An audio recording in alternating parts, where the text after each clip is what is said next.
안녕하세요. 저는 짱구행님의 사랑의 5가지 언어 6번째 시간인데 다섯 번째에서 6번째까지 오는데 한 석 달 걸릴 것 같습니다. 요번에 들어서 좀 많이 바빠지고 해서 방송을 못했는데 요번 주로 계기로 해서 다음 주부터 잘 올리도록 하겠습니다. 그리고 새해 복 많이 받으시고 올해는 코로나 백신이 어쨌든 접종한다니까 그거 살펴보고 그리고 잘 확인해서 접종을 하셔가지고 오히려 건강에 해가 안 됐으면 좋겠습니다. 그리고 오늘은 선물이라는 걸 가지고 얘기할 건데요. 그 시간이 이제 가족들에게 그 물건이 아닌 물건만의 선물이 아니고 마음으로 다하는 선물이라는 내용 같은데 한번 저도 한 번밖에 안 읽어봐서 다시 한 번 더 그때 내용을 까먹었고 지금 다시 한 번 더 읽겠습니다. 지금부터 책을 읽겠습니다. 여섯째, 사랑의 언어상 선물. 나는 시카고에서 인류학을 연구했다. 민속을 연구하기 위해 세계 여러 나라에 방문하기도 했다. 중앙 아메리카에 가서 마야 문명과 아즈텍 문명을 연구했으며 태평양 군도에 가서 메랄네시아와 폴리네시아의 여러 종족도 연구했다. 북극 툰드라 지역의 에스키모와 일본의 원주민인 아이누인도 연구했다. 여러 문화의 사랑이나 결혼 관습을 연구한 후에 선물을 주고받는 것이 사랑과 결혼의 중요한 부분임을 발견했다. 인류학자들은 문화 양식에 매료되곤 하는데 나도 예외는 아니었다. 선물이라는 것이 문화적 장벽을 초월한 사랑을 가장 잘 표현하는 수단이 될 수 있는가? 사랑이란 반드시 주는 것을 수반하는 것인가? 이러한 말들이 다소 학문적이거나 철학적 질문 같지만 북아메리카에서 사는 부부들은 상당히 실질적인 의미를 지닌다. 사랑의 징표. 나는 도미니카 공화국으로 인류학 현장 실습에 갔었다.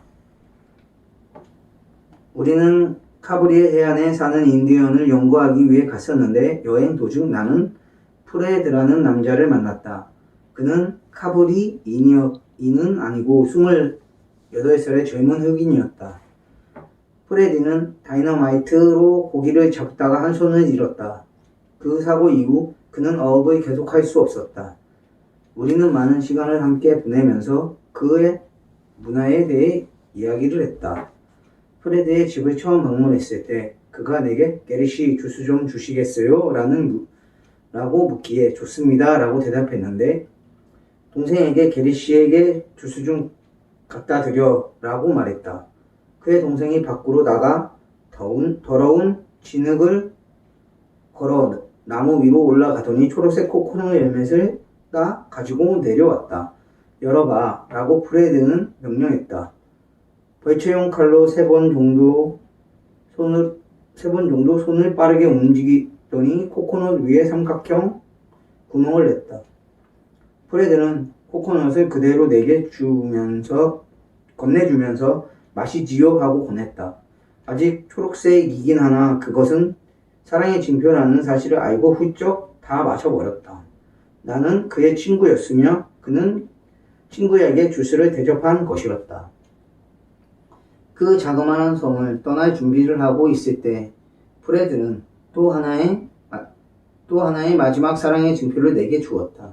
그것은 그가 바닷가에서 가져왔다는 14인치 가량의 구부러진 나무가지였다.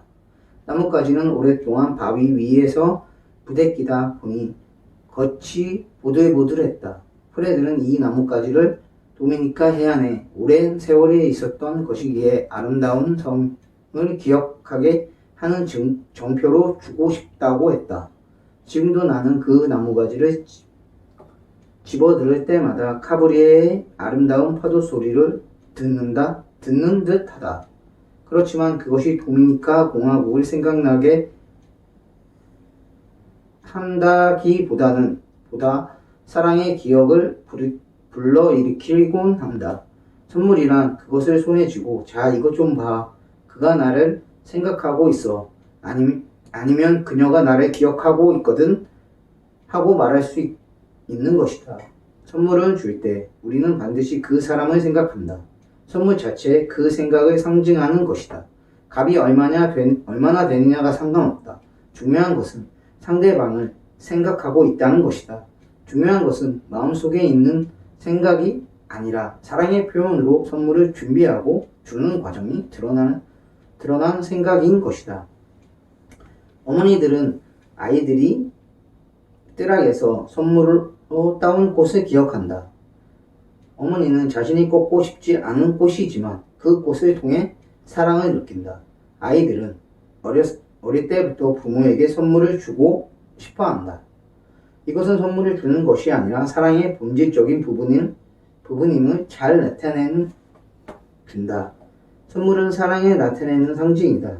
주례자는 결혼식에서 이 반지는 두 사람의 영원한 사랑으로 묶어주는 내적이고 영적 결합을 나타내는 눈으로 볼 수 있는 증표입니다. 라고 말한다. 그것은 의미 없이 그저 하는 말이 아니다. 그 증표는 감정적인 의미를 나타내는 중요한 진리를 말로 설명해 주는 것이다. 남편과 아내가 결혼 반지를 끼지 않을 때부터 우리는 그 결혼 생활이 무너져 가고 있음을 보는 듯하다. 그 결혼 생활이 심각한 위기를 맞았음을 눈으로 보여주고 있는 것이다. 어떤 남편은 그녀가 결혼 반지를 내게 던지고 문을 꽝 닫고 나가버렸을 때 나는 우리의 결혼이 위기에 처했음을 알았지요. 나는 이틀간이나 반지를 그대로 내버려 두었어요. 마침내 그것을 집어들고 주체할 수 없는 눈물을 흘리고 말았어요. 라고 말했다. 그녀의 손가락에 있어야 할 반지가 그의 손바닥에 있다는 것은 그 결혼 생활이 거의 끝나가고 있음을 눈으로 보여주는 것이다. 주의 잃은 반지는 그 남편의 감정을 더욱 자극했다. 눈으로 볼 수 있는 사랑의 상징이 어떤 사람에게 더 중요하다. 사람들은 결혼 반지에 대해 서로 다른 견해를 갖고 있기 때문이다. 어떤 사람은 결혼한 후에 결혼 반지를 절대로 빼지 않는다. 반면 전혀 끼지 않는 사람도 있다. 사람들이 다양하게 사랑의 언어를 갖고 있다는 또 다른 증표이기도 하다. 선물 받은 것이 나의 제1의 사랑의 언어라면 배우자에게 준 반지는 굉장한 의미를 부여하고 자랑하면서 끼고 다닐 것이다. 또한 배우자가 준 선물을 받고 매우 기뻐할 것이다. 그것이 사랑의 표현을 받아들이는 것이다. 선물을 주지 않는다면 배우자의 사랑을 의심까지도 한다. 선물의 크기나 색깔이나 형태가 다양하다. 어떤 것은 비싸지만 어떤 것은 값없이 거저 얻을 수 있는 것일 수도 있다. 선물을 받는 것이 제1 사랑의 언어인 사람에게는 당신이 지불할 수 있는 한도를 벗어나지 않는다면 가격은 별로 문제가 되지 않는다. 백만장자가 매일 1달러씩 선물을 준다면 그것이 사랑의 표현인지 의심하겠지만 가난한 사람이 주는 1달러짜리 선물은 100만 달러의 값어치를 지닌 것이다. 선물은 사거나 찾거나 만들 수 있다. 남편이 조깅하다가 길에서 예쁜 깃털을 주어 아내에게 가져다 준다면 아내는 깃털 알레르기 반응이 없는 한 그것을 사랑의 표현으로 받아들일 것이다. 그렇게 할 수 없는 사람이라면 5달러 이하의 카드를 살 수도 있을 것이다. 그것도 힘들다면 하나 만들면 된다. 안 쓰는 종이를 찾아 반으로 접어 다음 가위로 잘라 하트 모양을 만들고 여보 사랑해 라고 쓰고 사인을 하면 된다. 선물은 꼭 비싸야 할 필요는 없다. 그러나 나는 선물이 익숙한 사람이 아니야. 자라면서 선물을 많이 받지 못했거든. 선물을 고르는 법도 잘 모르고 선물을 주는 것은 자연스럽지 않은 것 같아 라고 말하는 사람도 있다. 축하할 일이다. 당신은 이제 훌륭한 배우자가 되는 길을 처음 발견한 것이다. 당신과 배우자는 서로 다른 사랑의 언어를 구사한다. 이제 그것을 발견했으니 제2 사랑의 언어를 배우기 시작하라. 배우자의 제1 사랑의 언어가 선물을 받는 것이라면 당신은 선물을 능숙하게 줄 수 있는 사람이 되어야 한다. 사실 이것이 가장 배우기 쉬운 사랑의 언어 중 하나다. 어디서부터 시작해야 하는가? 당신의 배우자가 그동안 선물을 받으며 몹시 기뻐했던 품목을 기록하도록 하라. 당신이 준 것이나 아니면 다른 가족에게나 친구들에게 준 것도 무방하다. 당신의 선물을 고르는데 자신이 없으면 배우자의 취향을 잘 아는 가족의 도움을 받을 수도 있다. 이제 당신이 구입했거나 혹 만들거나 찾아낸 선물을 배우자에게 주라. 특별한 날까지 기다릴 필요 없다. 배우자의 제1 사랑의 언어가 선물을 받는 것이라면 어떤 것을 주든 그것은 사랑의 표현으로 받아질 것이다. 그녀가 이전에 당신이 준 선물에 대한 비판적이거나 별로 달갑지 않았다면 선물 받는 것이 그녀의 제1 사랑의 언어가 아닌 것이 분명하다. 최고의 투자. 선물을 잘 주는 사람이 되려면 돈에 대한 태도를 바꿔야 한다. 돈의 목적에 대해 각기 다른 견해를 갖고 있기에 돈을 쓰는데도 다양한 감정을 가질 수도 있다. 어떤 사람은 쓰는 것이 익숙하다. 돈을 쓰면서 마음이 편하다. 하지만 어떤 사람은 돈을 절약하고 저축하는 데 주력한다. 돈을 절약해 현명하게 투자할 때를 기뻐한다. 돈을 쓰는데 익숙한 사람이라면 배우자에게 선물하는데 별 어려움은 없을 것이다. 당신이 절약함이라면 돈을 써서 사랑의 표현을 한다는 사실에 감정적으로 큰 저항을 느낄 것이다. 당신은 자신을 위해 물건을 구입하지 않는다. 왜 배우자를 위해 무엇을 사야만 하는가? 하지만 당신도 자신을 위해 무언가를 구입하고 있다는 사실을 알아차리지 못한다. 돈을 절약하고 저축하는 것은 바로 당신의 자의 가치와 감정의 안정감을 사는 것과 같다.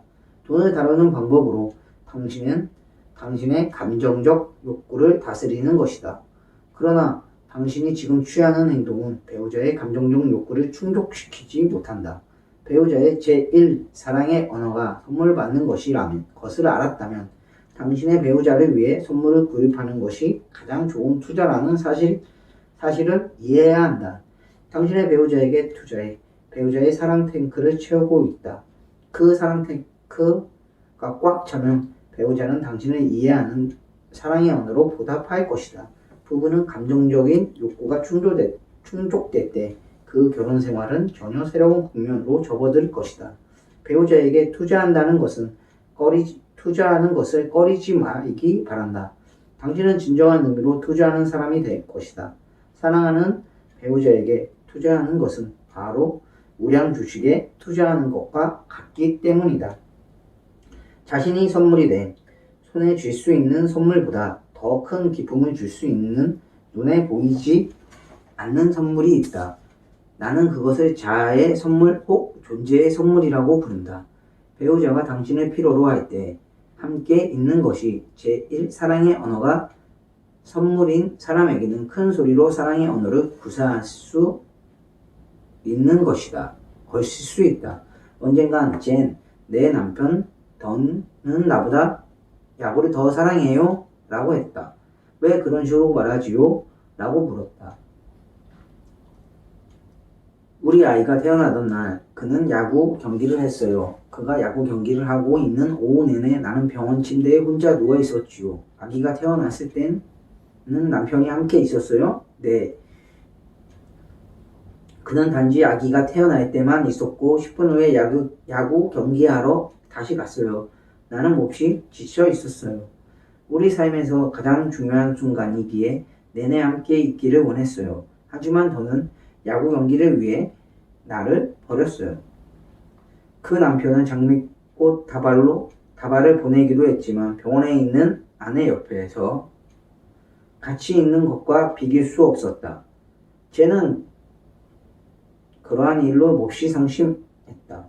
그 아이가 이제 15살이 되었지만 그때의 일은 그녀는 마치 어제의 일처럼 감정이 섞여 이야기한다. 나는 덧붙여 단 한 번의 경험으로 그가 당신보다 야구 경기를 더 사랑한다고 결론을 내릴 수 있습니까? 라고 물었다. 아니지요. 그는 내 어머님 장례식 때도 야구 경기를 했거든요. 그가 장례식에 갔었나요? 가긴 했지만 장례식이 끝나자마자 곧 야구 경기 하러 갔어요. 정말 믿을 수가 없었어요. 내 형제들은 나와 함께 우리 집으로 왔는데 그는 야구 경기를 하러 갔어요. 나중에 나는 돈에게 이 두 사건에 대해 물어보았습니다. 그는 내가 무슨 말을 하는지를 알고 있었다. 나는 그녀가 그런 식으로 말할 줄 알았어요. 진통이 있을 때와 아기가 태어나는 순간에 거기 있었어요. 그래서 사진도 찍었고 너무 기뻐 우리 야구팀에게 친구들에게 알리고 싶은 마음에 기다릴 수가 없었어요. 그런데 내가 병원으로 돌아왔을 때 이미 사건이 터지고 말았지요. 그녀는 굉장히 화를 냈어요. 그녀가 말하는 것을 나는 믿을 수가 없었어요. 그녀도 팀원들에게 이 사실을 알리는 것을 좋아하리라 생각했거든요. 그리고 장모님이 돌아가셨을 때에는 그녀가 박사님에게 말하지 않은 것 같은데 사실은 장모님이 돌아가시기 전 한 일주일간 직장에서 휴가를 얻어 병원에 함께 있었고 또한 장모님 댁에서 도와드렸어요.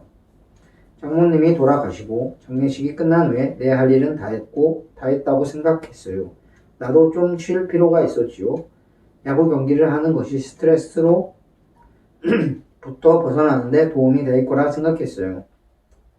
그녀도 내가 좀 쉬기를 원한다고 생각했어요. 나는 중요한 것을 다 했다고 생각했으나 그녀에겐 충분하지 못했나 봐요. 그녀는 이틀간의 일을 잊어버리지 않고 지금까지 나에게 상기시키곤 해요. 내가 그녀보다 야구 경기를 더 사랑한다고 말하잖아요. 얼마나 우스운 말입니까? 그는 신실한 남편이기는 하나 함께 있어주는 것이 얼마나 큰 힘이 되는지 알지 못했다. 그가 함께 해주는 것이 그 어떤 것보다 그녀에게는 중요했다. 배우자의 제1 사랑의 언어가 선물 받는 것이라면 그 위기의 순간에 그와 함께하는 것은 바로 당신이 줄 수 있는 가장 훌륭한 선물이 된다. 당신의 몸이 당신의 사랑에 표현하는 상징이 된다. 그 상징이 제거해버리면 사랑의 감정이 사라져버린다. 상담을 하는 동안 덤과 제는 과거의 상처, 오해를 해결했다.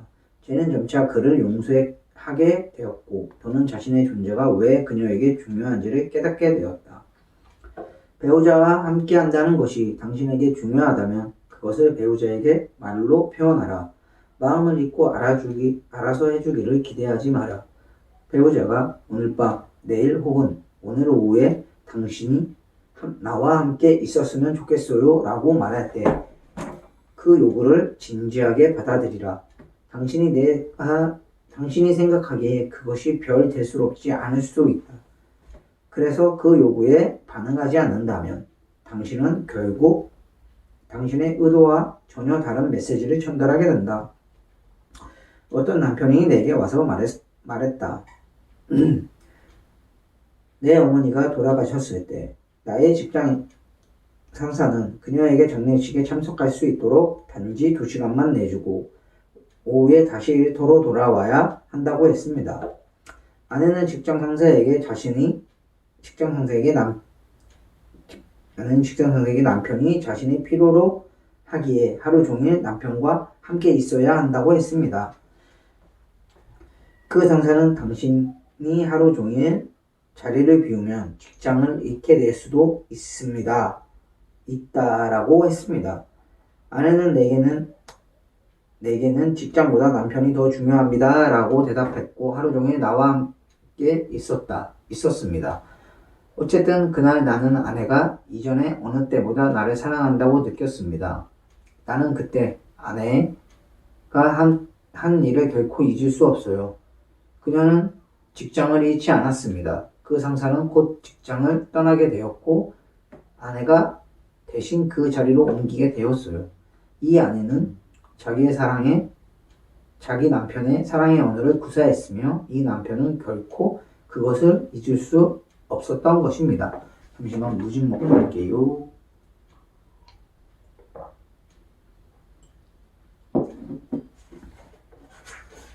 시카고에서의 기적. 사랑이란 주제에 대해 말하고 있는 모든 사랑의 중심에는 주는 정신이 있다고 한다. 5가지 사랑의 언어는 모든 배우자에게 주라고 하지만 어떤 이에게 눈에 보이는 사랑이 선물 받는 것이 가장 크게 들릴 수도 있다. 시카고에서 사는 더그와 게이트에게서는 그것을 잘 알 수 있었다.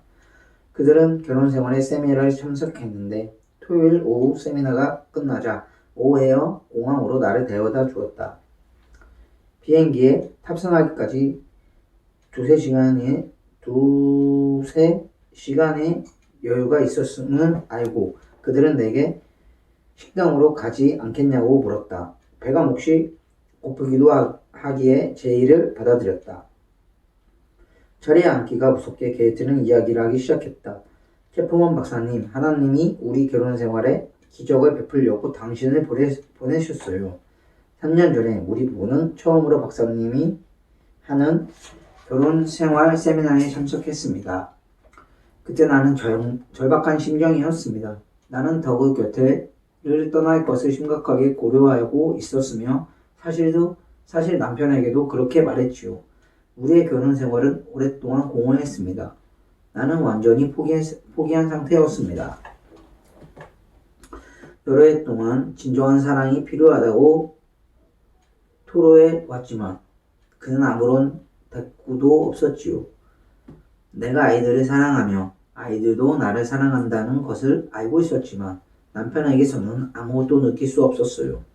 사실 그때 나는 그를 미워했어요. 그는 아주 빈틈없는 사람이었지요. 모든 일에 판을 바뀐 듯 처리했어요. 그는 시계처럼 정확했으며 어느 누구도 그의 일에 끼어들 수 없었어요. 몇 년 동안은 나도 좋은 아내가 되려고 노력했어요. 좋은 아내가 해야 하는 일이라 생각하는 것들은 모두 했어요. 그가 중요시하기에 성 생활도 소홀히 하지 않았어요. 하지만 사랑받는 느낌이 없었어요. 결혼 후로부터 그가 데이트하는 것을 멈추고 나를 당연하게 여긴다는 생각을 했습니다. 나는 이용당하고 무시당하는 느낌이었어요. 내 감정 상태를 더그에게 이야기하면 그는 어이없다는 듯 웃으면서 자기는 우리 동네에 어느 누구보다 훌륭한 결혼 생활을 하고 있다고 했어요. 내가 왜 그토록 불행해하는지 이해할 수 없다는 것이에요. 그는 내게 생활비를 꼬박꼬박 벌어다 주고 좋은 집과 자동차도 있고 집 밖에서 일을 할 필요 없으며 불평불만 하지 말고 행복하게 여겨야 한다는 거예요. 그는 내 기분을 이해하려고조차 하지 않았어요. 나는 완전히 거부된 기분에 사로잡혔어요. 그녀는 찬찬 앞으로 밀어 놓고 몸을 앞으로 굽히면서 계속 이야기를 했다. 3년 전에 박사님의 세미나에 참석하게 되었어요. 나는 무엇을 기대해야 하는지조차 몰랐으며 솔직히 별로 기대도 하지 않았어요.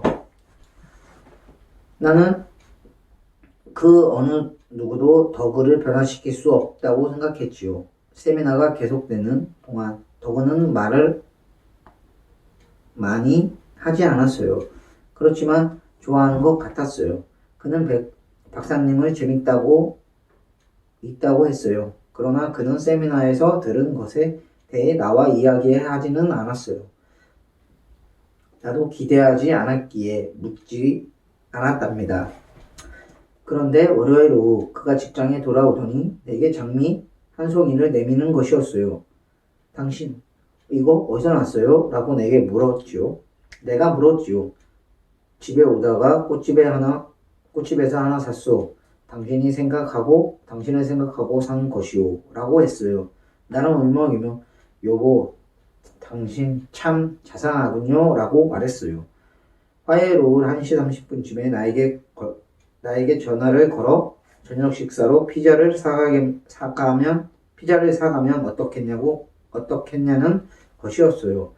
저녁 식사를 준비하는 나의 수고를 좀 덜어주고 싶다고 했어요.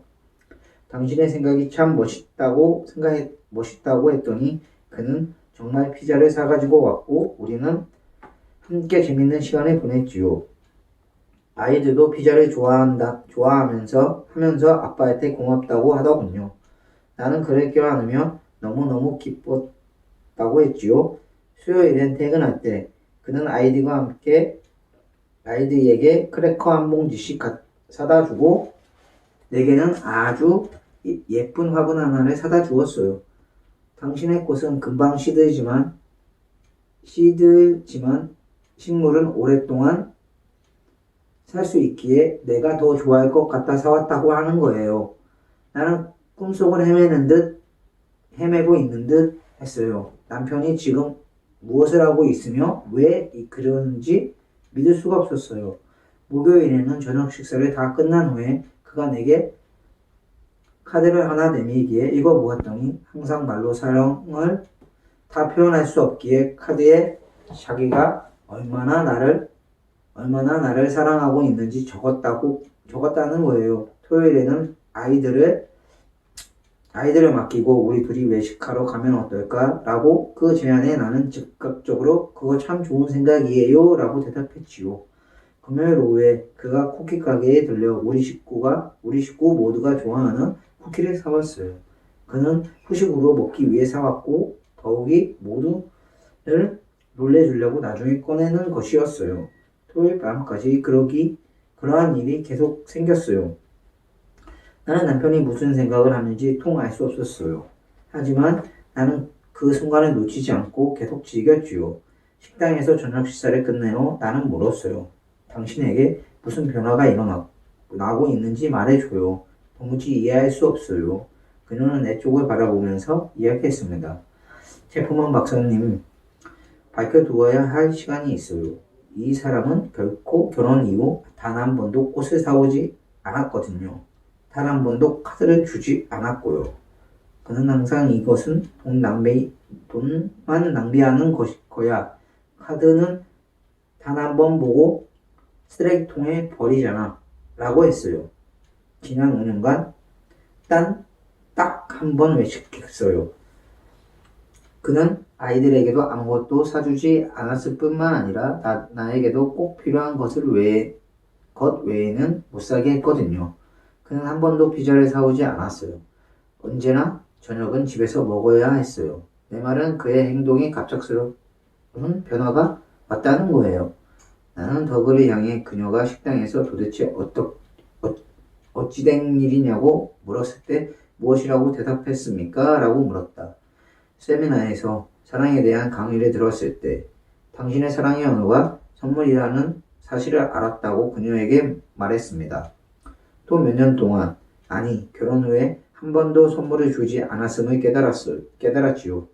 데이트할 때는 종종 꽃도 사주고 조그마한 선물도 주곤 했는데 결혼 이후에 그럴 필요가 없다고 생각했지요. 그래서 일단 일주일 동안 매일 선물을 주어 그녀에게 어떤 변화가 생기는지 알아보기 위해 작정했던 것입니다. 그 주간에 나는 그녀의 태도에서 아주 많은 변화를 볼 수 있었습니다. 나는 그녀에게 박사님이 말한 것이 정말 사실이었고 배우자에게 맞는 사랑의 언어를 배우는 것이 상대방이 사랑을 느끼게 하는 지름길임을 깨달아 놓라 라고 말했습니다. 그러고 나서 내가 좀 둔해 지난 수년간 당신의 사랑의 욕구를 충족시키지 못한 것에 대해 미안하게 생각한다고 말했습니다. 내가 그녀를 얼마나 사랑했는지를 말했으며 나 자신에게 뿐만 아니라 아이들을 위해 수고해 준 것이 고맙다고 했었습니다. 하나님의 도움으로 나 자신이 이제부터 선물 주는 자의 삶을 살 것을 고백했습니다. 그녀가 하지만 더그는 매일매일 나에게 선물할 필요가 없어요. 그렇게 할 수 없어요. 라고 말하기에 나는 아마 매일은 아닐 매일은 아닐 거야. 그러나 최소한 일주일에 한 번은 줄 거요. 지난 5년간 당신이 받았던 것보다 많이 1년에 52번 이상의 선물을 받을 수 있을 거요. 그 많은 것을 어떻게 매번 사냐고? 때때로 사기도 하지만 더러 슈퍼먼 박사님이 아이디어대로 봄철 앞드락에서 피는 꽃을 꺾어다 줄 수도 있지 라고 했습니다. 그때 게이트가 끼어들었습니다. 체프먼 박사님, 그는 지난 3년간 한 주도 거르지 않았어요. 그는 완전히 새 사람이 되었어요. 우리가 얼마나 행복한지 박사님은 상상할 수 없을 거예요. 애들은 우리를 인꼬새라고 부릅니다. 내 사랑 탱크는 사랑으로 꽉 차서 흘러넘치고 있다고요. 나는 덕을 바라보며 당신은 어떤가요? 게이트가 당신을 사랑한다고 느끼나요? 라고 물었다. 물론입니다. 그녀가 나를 사랑하는 것을 알지요. 그녀는 이 세상에서 가장 훌륭한 가정주부입니다. 훌륭한 요리사이기도 하고요. 아이들에겐 최상의 엄마랍니다. 그녀가 나를 사랑한다는 것을 잘 압니다. 그녀는 미소 지으며 계속 말했다.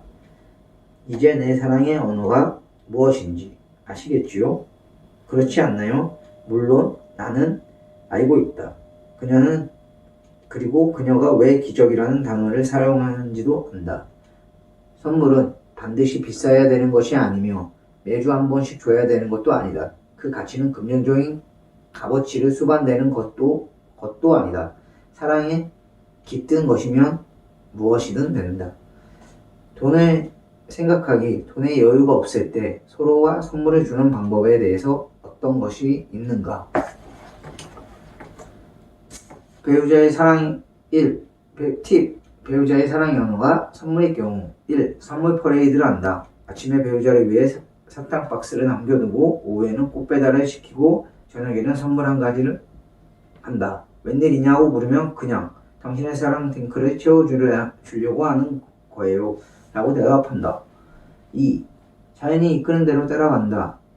밤에 집 주위에 산책할 때 눈에 잘 뜨고 배우자가 에게 줄 선물을 찾도록 한다. 조약돌이나 막대기, 깃털이 될 수도 있다.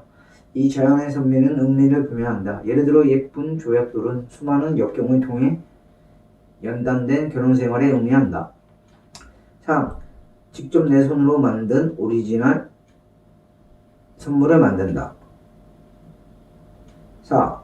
한 주간 동안 매일매일 선물을 준다. 특별한 주간이 아니어도 된다. 단연컨대 그 주가 특별한 주가 될 것이다.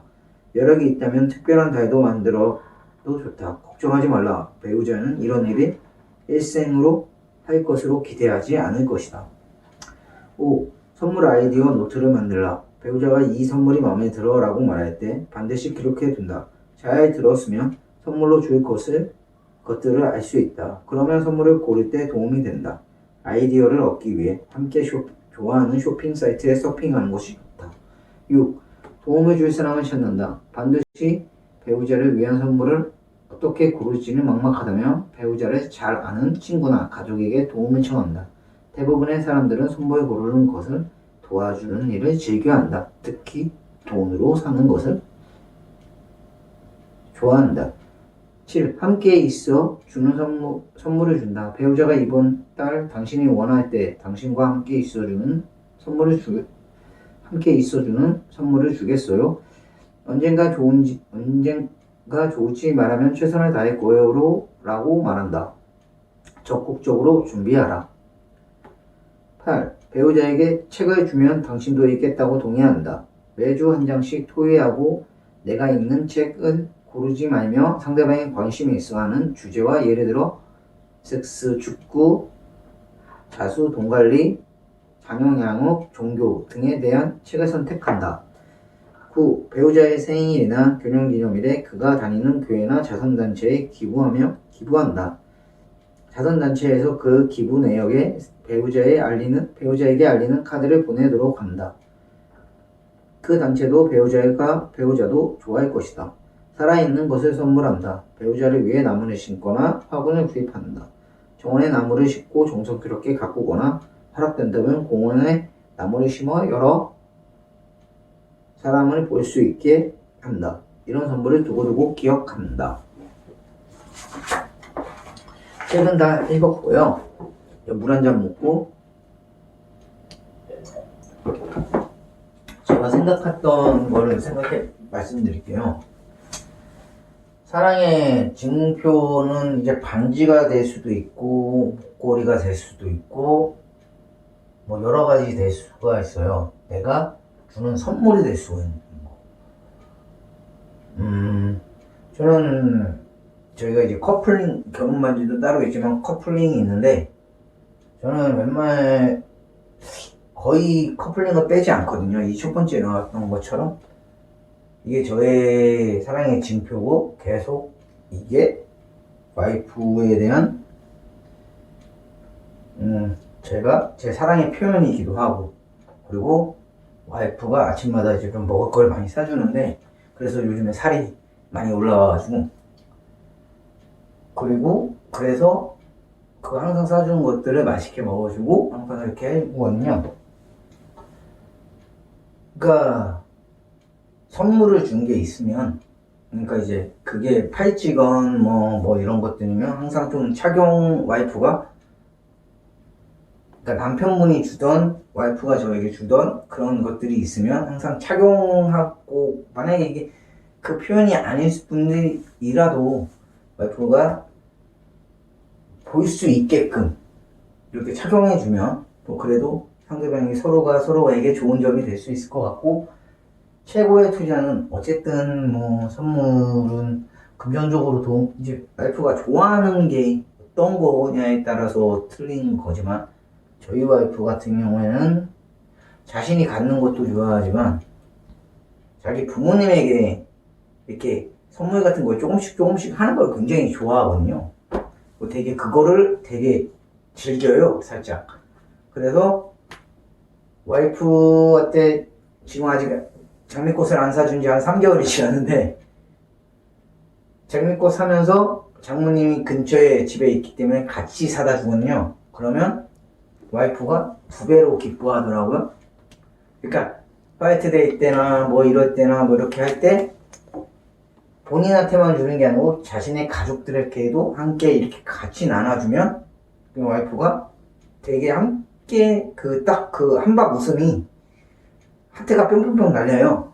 그래가지고 그러면 이제 보람이 좀 느끼고, 그런 것들에 대해서 이제, 그러니까 금액은 솔직히 말해서 여유가, 이게 돈이 문제가 아니고 마음의 문제라고 하잖아요. 솔직히 말해서 1,000원짜리 사건, 2,000원짜리 사건, 3,000원짜리가 그 중요한 거보다, 솔직히 말해서 그거보다 그 가는 과정, 어차피 거기를 물건을 사러 가려면 거기를 가야 될 거 아니에요? 그 가는 시간과 투자, 그리고 생각하는 마음, 책에서만 그거를 봤을 때 그래서 그 사람에게 더 고마운 거거든요. 그래서 저는 그렇게 생각하고, 한번 퇴근하면서 저도 이제 안 사온 지가 3개월 정도가 돼가지고 좀 미안한데, 이거 얘기하면서 좀 양심에 콕 찔려가지고, 그러니까 매주는 아니더라도 저도 한 달에 한두 번씩은 장미꽃을 꽃 같은 걸 사다 줬는데, 요 근래 들어서 이제 한번 장미꽃을 사러 갔다가 거기서 못 빠져나와서, 차가 하필은 꽃 사는 데가 좀 꽃집이 좀 그래요.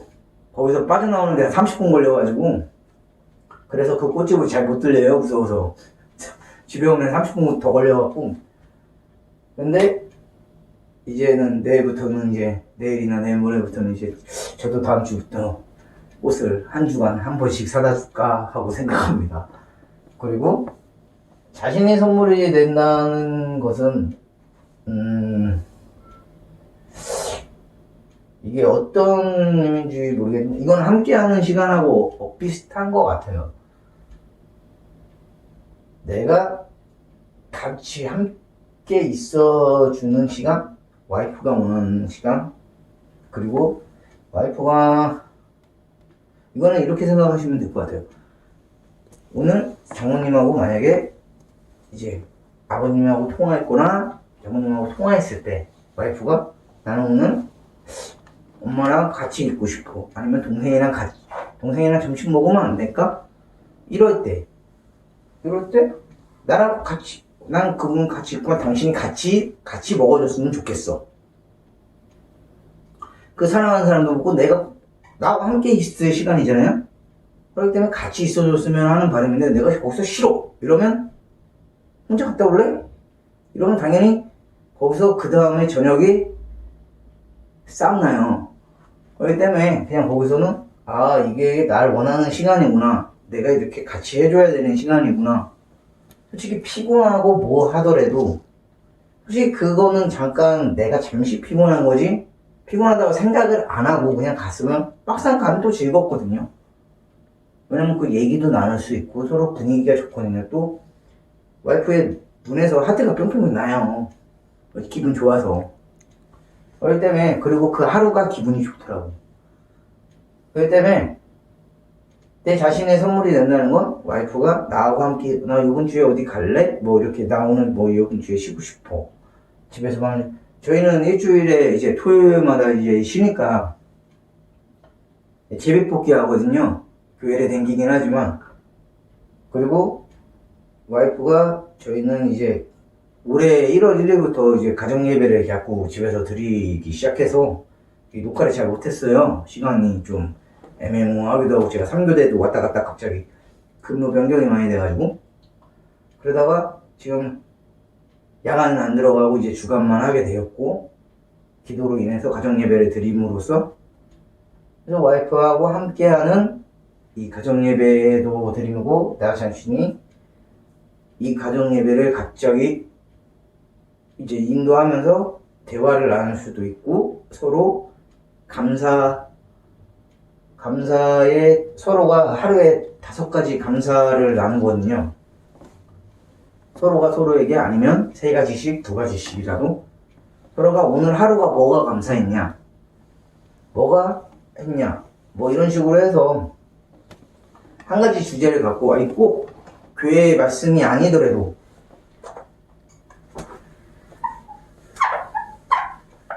교회 말씀이 아니더라도 한 가지 주제가 오늘 하루 뭐 했니? 뭐 오늘 하루가 뭐 어땠냐? 오늘 하루 무슨 일이 있었니? 이런 것들을 오늘 하루가 어땠을까? 뭐 이런 것들도 되고 뭐 오늘 하루 뭐 기분이 어땠니? 아니면 뭐 오늘 하루에 뭐 무슨 일이 있었니? 오늘 학교 생활이 어땠었니? 뭐 말하기 싫을 거예요. 그러면 뭐 오늘은 어떤 연예인이 뭐 이렇게 뭐 대박 쳤냐, 뭐 아니면 뭐 무슨 주제들이 있을 거 아니에요. 그 아이에게나 맞는 주제나 와이프에게 맞는 주제나 부모님에게 맞는 주제를 하나 관심사를 하나 두고 던진 다음에 얘기를 꺼내다가 뭐 하여간에 저희 요즘에 교회에서 하는 게 뭐 하여간에 153이라고 하는데 153 가족예배를 드리는데 저도 교회에서 하는 거기 때문에 한 가지 말씀을 가지고 드리고 그리고 5가지 감사를 나누는 거예요. 내가 오늘 지금 이렇게 책을 읽고 이 핸드폰 앞에서 얘기할 수 있고 설명할 수 있는 것도 오늘 하나의 감사거든요. 그리고 제가 무사히 회사에 출근했고 돌아왔고 아침에 눈이 아주 많이 와서 미끄러웠는데도 왔고 와이프도 마찬가지로 갔다가 무사히 왔고 그리고 저희 모든 가족들이 평안하게 집에서 지금 밥 먹고 쉬고 있고 이게 모든 걸 감사하기 때문에 하루에 아무리 못해도 3가지 정도의 감사를 하면 그리고 그게 가족들에게 같이 함께하는 선물일 것 같기도 해요. 나 자신이 선물이 되라는 그거 맞고 과자 먹으면서 오늘 뭐 예배 드리지 않는 사람들이라면 이제 교회를 안 다니시는 분들은 과자 먹으면서 차 한잔 먹으면서 오늘은 무슨 일 있었니? 한번 서로가 모여서 얘기할 수 있는 시간을 좀 가지면 좋겠다고 생각이 듭니다. 그리고 다음 주에는 봉사라는 제목을 갖고 올 거고요. 요거는 저희 교회 목사님이 책을 냈는데요. 진짜 예술하고 여기 보시면 또 저희 목사님은 도울의 잘못된 성경관을 바로잡기라고 이렇게 지금 있어요. 그 있잖아요. 그 빡빡이 할아버지. 좀 목소리 좀 별로 안 좋으시고. 저도 그분 방송은 한 번도 안 봤는데, 있잖아요? 저도 그 사람이 그렇게 마음에 들지는 않아갖고, 좀 쏘기도 하긴 한데, 무슨 한번 보시면 괜찮을 것 같아요. 그리고 이제, 저희 목사님이 좀 말씀을 되게 재밌게 하시고, 이렇게 재밌게 잘 이해할 수 있게 되게 쉽게 알려주시거든요. 저도 이제, 제가 이제 신앙생활 한 지가 아무리 몇 살 때부터요? 몇 살 때부터 했으니까 지금 아무래도 돼도 20년 26년? 26년 정도 된 것 같네요.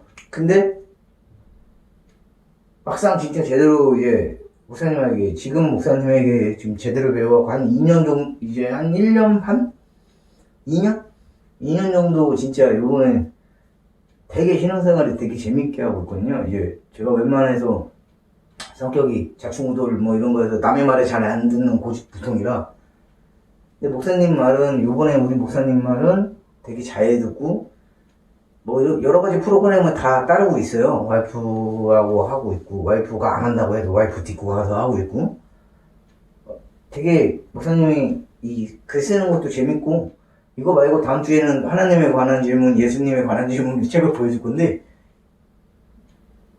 그거 되게 재밌어요. 근데 되게 과거에 좋아하시는 분들은 되게 재밌을 거고, 저같이 과거 별로 안 좋아하면 애매모호하긴 한데 쉽게 설명을 했어요.